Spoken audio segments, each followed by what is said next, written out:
Este rascacielos de Manhattan se ha construido cometiendo un grave error. Un error que ha sido ocultado durante años. Un error que podía haber acabado en catástrofe, terminando con todos los barrios de alrededor.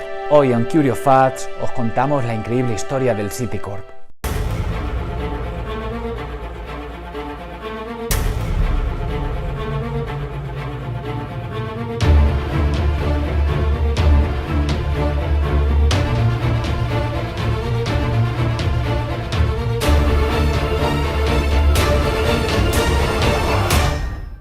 En 1999, la BBC emitió un documental llamado All Fall Down, que se traduce por Todo cae. Una de las personas que estaba viendo este documental era una mujer de 40 años. Su nombre es Diane Harley. Harley pasó los 40 minutos que duraba el documental con la mandíbula completamente desencajada. No podía imaginar lo que acababa de ver en televisión. El documental le recordó una cosa que había borrado completamente de su memoria, una llamada que realizó 20 años atrás cuando solo era una estudiante de arquitectura. En el corazón de Nueva York, en la isla de Manhattan, se encuentra el edificio Citicorp. Se inauguró en 1977 y fue uno de los rascacielos más reconocibles del skyline neoyorquino debido a su particular cubierta inclinada. Algo que se hizo en un primer momento para instalar paneles solares, pero que finalmente, por motivos plenamente estéticos, se eliminaron dejando la cubierta con esa forma tan particular. Pero el Citicorp es mucho más especial y mucho más interesante. Lo que lo hace especial es su estructura. Visto desde la calle, la torre cuenta con un núcleo central de apoyo y rigidización. Algo que es muy común. Lo podemos encontrar, por ejemplo, en las Torres Colón de Madrid. Pero a diferencia de estas, la estructura del Citicorp es mucho más pesada que las Torres de Colón.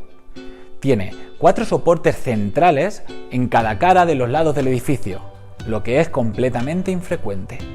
Lo más eficaz es que la estructura perimetral de un rascacielos sea eso, perimetral. Es decir, que reparta la carga y los empujes del viento en toda la envolvente exterior en vez de en 4 puntos singulares. Además, en este caso, los puntos singulares son mucho más singulares por estar precisamente en los centros de las caras y no en las esquinas de la planta, que es donde la lógica dice que deben estar. ¿Pero a qué se debe ese atrevimiento estructural? A que el rascacielos vuela literalmente sobre una iglesia, la iglesia luterana de San Pedro. La historia de por qué hay un rascacielos de 59 plantas y 279 metros de altura encima de una iglesia se debe a un curioso concepto inmobiliario llamado Air Rights. Más o menos se traduce por derechos aéreos. En una ciudad donde el suelo es un lecho de roca a prueba de rascacielos y el espacio es el que hay, construir hacia el cielo es la solución. Por ello nacieron los derechos aéreos. Esto es, si un propietario tiene una parcela, puede hacer un sótano excavando o puede construir hacia arriba. Pero ¿y si solo quiere hacer un edificio de 3 plantas? Pues puede vender o alquilar el aire que tiene por encima. ¿Pero se puede vender el aire? Sí, y 4 veces más caro que el precio de vivienda construida. ¿Pero para qué? Pues es otra forma de negocio más que nos deja postales como esta. En el caso de los edificios públicos, el ayuntamiento negocia con las empresas privadas la cesión de las plantas superiores a cambio de la construcción de escuelas en las inferiores. Incluso hay empresas que compran los derechos aéreos de los edificios colindantes para asegurar a sus futuros inquilinos que nadie les va a arruinar las vistas. Y este es el motivo por el que Citicorp vuela sobre una iglesia. Lo malo es que el cálculo de esa estructura era especialmente complejo, por lo que Citicorp contrató a una de las personas más influyentes y famosas del país en ese momento, William J. Le Mesurier. Sí, este señor que tiene el escritorio como una librería después de un huracán. La estructura de un rascacielos no es complicada por el peso del edificio en sí, sino por el empuje horizontal del viento que tiene que soportar. El viento es el enemigo principal de un rascacielos. De hecho, en edificios grandes, las estructuras se calculan para resistir el viento. Y si aguanta el viento, se entiende que también aguantará el peso del edificio. El problema del Citicorp es que había que trasladar los esfuerzos horizontales de las fachadas a los 4 soportes, sabiendo además que esos soportes no estaban en el lugar más adecuado, que sería la esquina, sino en el centro de cada cara de los rascacielos. Le Mesurier, mientras cenaba en un restaurante griego de Manhattan, dio con la solución, dibujando su primer croquis en una servilleta. Una estructura de acero que transmitiría la carga hacia el soporte y este la llevaría hacia el suelo. Había otro problema al que Le Mesurier se enfrentó.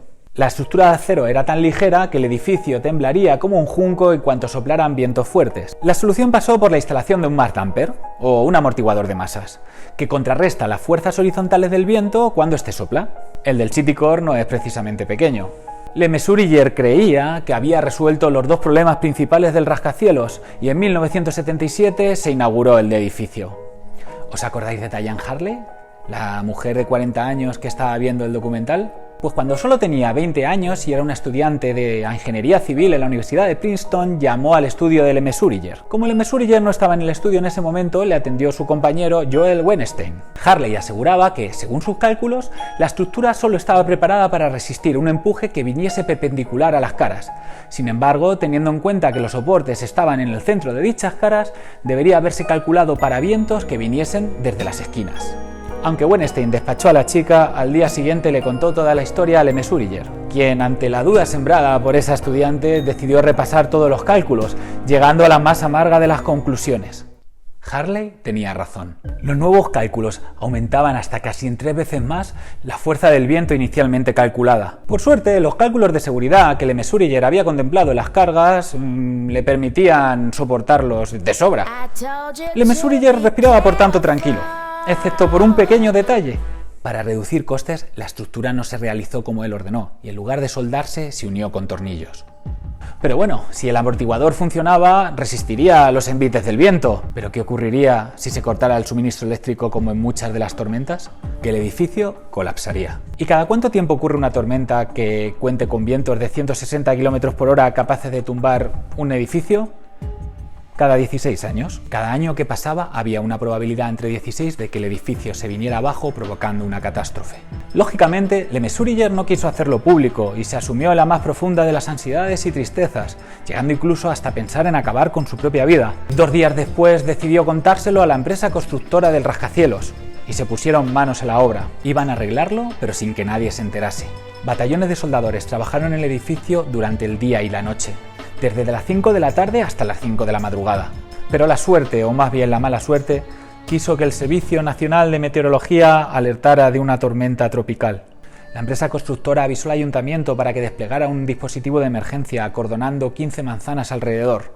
El fenómeno venía desde el Caribe, con tormentas de 150 km por hora, y se preveía que llegara hasta Nueva York el 1 de septiembre.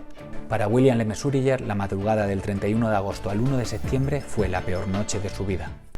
Pero no todo iba a ser mala suerte en esta historia. El 1 de septiembre fue un día agradable y soleado. La tormenta cambió de rumbo en el último momento. A finales de septiembre finalizaron los trabajos para reforzar la estructura del edificio. Con la nueva estructura y las medidas, el rascacielos soportaría hasta vientos 4 veces superiores a todo lo medido hasta ahora en Nueva York.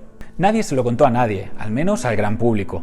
Pero el problema fue la comidilla de las fiestas de las empresas constructoras durante bastante tiempo. En 1995 un periodista escuchó la historia y hizo un artículo en New Yorker, que serviría de inspiración y de base para que más tarde la BBC hiciera un documental. Un documental que emitió la BBC en 1999 y que hablaba de que un estudiante en masculino hizo una llamada al despacho de Le Mesurier. Pero ese estudiante era una mujer que estaba viendo el documental. Se llamaba Diane Harley. Minamos internet a diario para encontrar las historias más curiosas y en esta particularmente nos hemos basado en la misma historia contada por Pedro Torrijos, un arquitecto y divulgador cultural al que os recomendamos que sigáis desde ya. No os perdáis ningún capítulo de CurioFacts y si queréis seguirnos estamos en Facebook en La Voz del Muro.